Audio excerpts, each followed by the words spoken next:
Vous les charmez, vos sourires nous attirent et nous les aimons.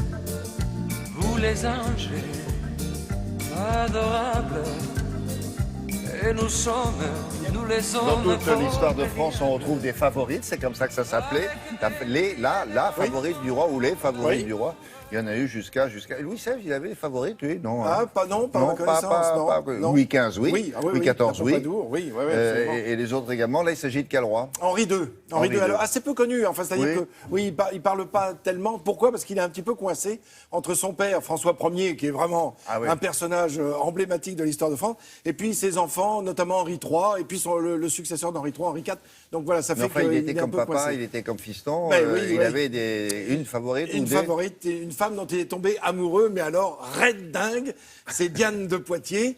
Quand il l'a vue, il est devenu tout de suite amoureux, mais ça, elle était à la cour auprès de la seconde épouse de François Ier.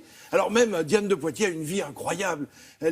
Son père est condamné à mort pour crime de lèse-majesté.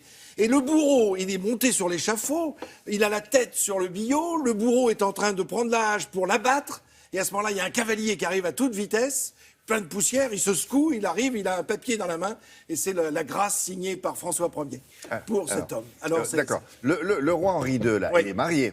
Alors, il va se marier. Il va se marier. Oui, ils se connaissent déjà avant, avec Diane de Poitiers. C'est déjà sa maîtresse. Et pourquoi il n'a pas épousé elle? Eh ben non, parce qu'elle n'a pas rang pour épouser le fils du roi, qui va devenir roi à son tour. Mais elle est noble. Ah oui, absolument. Oui, tout à fait. Mais pas suffisamment pour former le couple royal et donner des elle est descendants. à la cour déjà Elle est déjà à la cour auprès de la deuxième épouse de François Ier. Donc c'est là qu'ils se sont rencontrés, si vous voulez. Elle est auprès de la reine. Elle a à peu près le même âge que... Non, elle a 20 ans de plus que lui. Non. Oui, 20 ans de plus que lui. Et donc, c'est une vraie passion, mais alors elle est d'une beauté extraordinaire. Ah oui. Et elle se maintient dans cette beauté avec des produits qu'elle prend le matin, du lait. Elle a 20 ans de plus que lui, mais elle n'a jamais été mariée. Elle a été mariée, elle est mère de famille, déjà.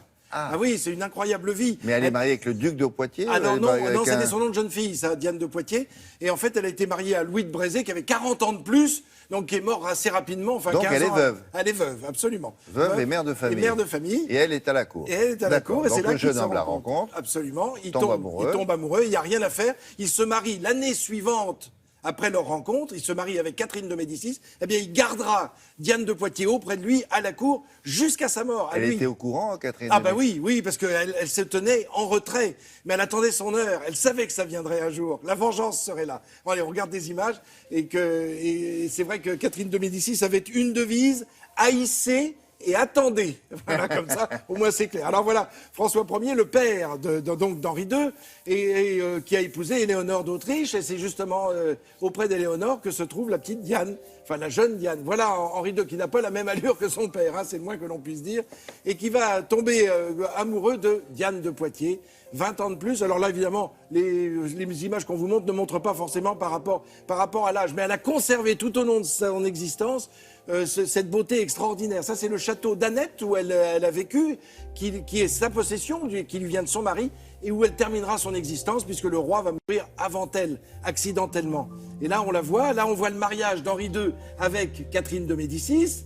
Donc Diane de Poitiers est là déjà dans l'entourage, et c'est en fait Diane qui va régner jusqu'à la mort du roi, littéralement, puisque c'est elle qui reçoit les ambassadeurs, c'est elle qui parle aux ministres, absolument. Et Catherine de Médicis est laissée dans l'ombre en espérant qu'elle donnera un successeur au roi, et ça c'est ce qu'on attend avec impatience. Qui fait les enfants au roi? Eh bien, c'est Catherine de Médicis qui va lui en faire 10. Oui, 10 enfants. Et Diane de Poitiers, non? Et non, pas d'enfants avec Henri II. Oui, absolument.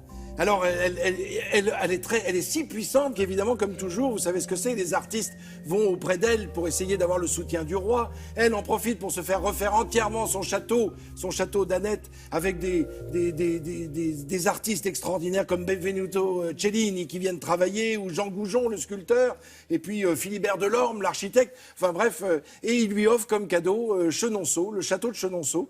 Ça fait partie des cadeaux qu'elle reçoit. Elle y a habité? Alors, elle y a habité, elle y a fait des travaux. C'est elle qui a organisé, qui a commencé à faire construire le pont avant qu'il ne soit meublé. C'est-à-dire que le pont c'était juste un pont qui traversait le Cher. Pour aller de l'autre côté. C'était pas un pont habité? Non, c'était pas un pont habité. Après, il y a eu... Qui a peint c'est elle, là Alors, c'est elle qu'on représente en Diane Chasseresse. Ah, d'accord. Mais vous savez, c'est toujours la symbolique. Et c'est vrai que lorsque le roi meurt, vous savez qu'il meurt accidentellement d'un coup de lance dans l'œil, c'est lors d'une joute. Et du jour au lendemain, évidemment, Diane de Poitiers va disparaître. Tout le monde se détourne, évidemment. Tout le monde se précipite auprès de Catherine de Médicis. Et effectivement, c'en est fini. Elle va devoir rendre les clés du château de Chenonceau. Moyennant quoi, Catherine de Médicis lui donne celui de Chaumont. Ce qui est quand même pas mal non plus. Enfin, c'est pour dire. Voilà, donc Oui, ils auraient pu, je sais pas, l'emprisonner. Oui, non, ils l'ont laissé. Et puis elle a terminé sa vie dans son château d'Annette. Mais incroyable parcours pour cette femme à cette époque de l'histoire de France. C'est-à-dire et elle avait quel âge quand le roi a disparu? Elle avait donc 20 ans de plus que lui. Elle avait 20 ans de plus que lui. Lui, il est mort en 1559, elle est de 1500, donc elle avait presque 70 ans. Ah oui, oui. Et ce qui est un âge qui n'est pas banal pour quelqu'un à cette époque-là. Oui, absolument. Merci beaucoup. À tout à l'heure.